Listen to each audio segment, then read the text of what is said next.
This is the word of the Lord from June 29th, 2026. Even I pardon the wicked.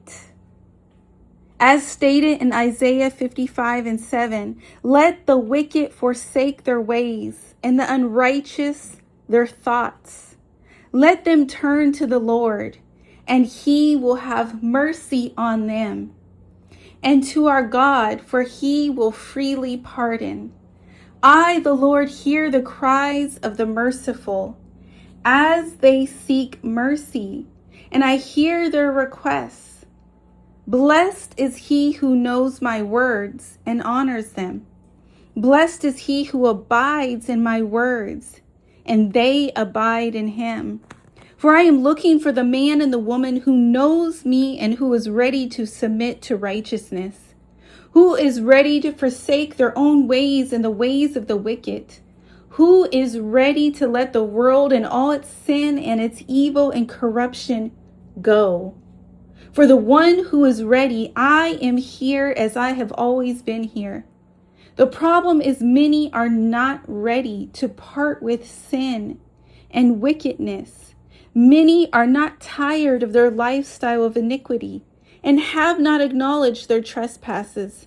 Many stay in this place for far too long until they have been utterly corrupted and devastated before they can see their life is a place of bondage and torment will not flee. Those ready for deliverance usually wait until they are in a place of desperation and they cannot find any other way out. The prodigal son was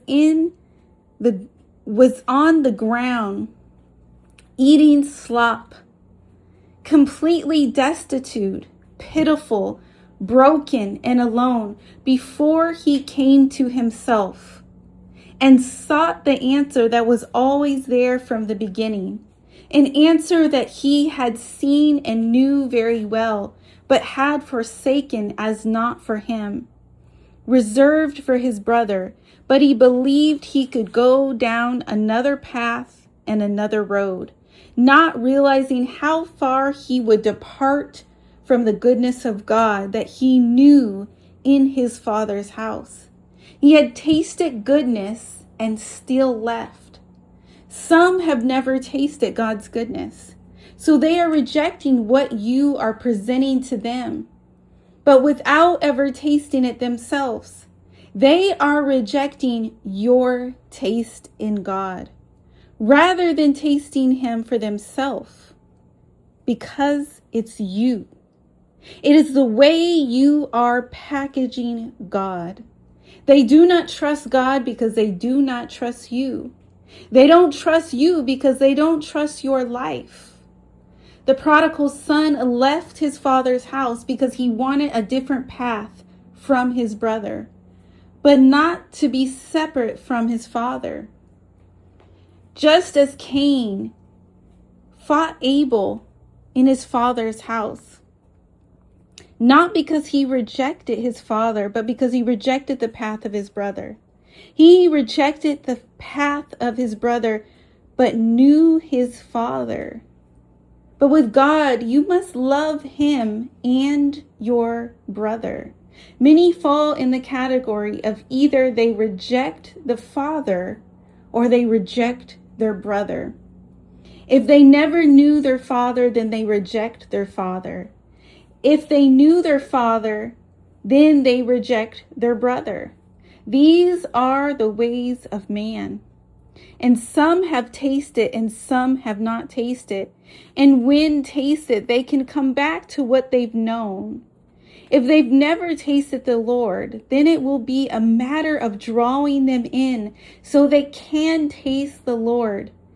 Just know that these things exist. And they are prevalent, all of those who know God or reject God. And yet the Lord is able to pardon the wicked for all their wickedness and all their deeds. He is able and he is willing and he can do it. But the prodigal son determined the time of his forgiveness.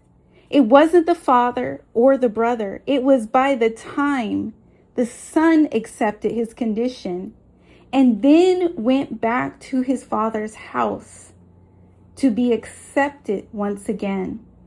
It takes acknowledgement and it takes acceptance. Praying and interceding and planting and watering can occur, but it still takes the acknowledgement and acceptance. And this is what they must do, declares the Lord. Amen.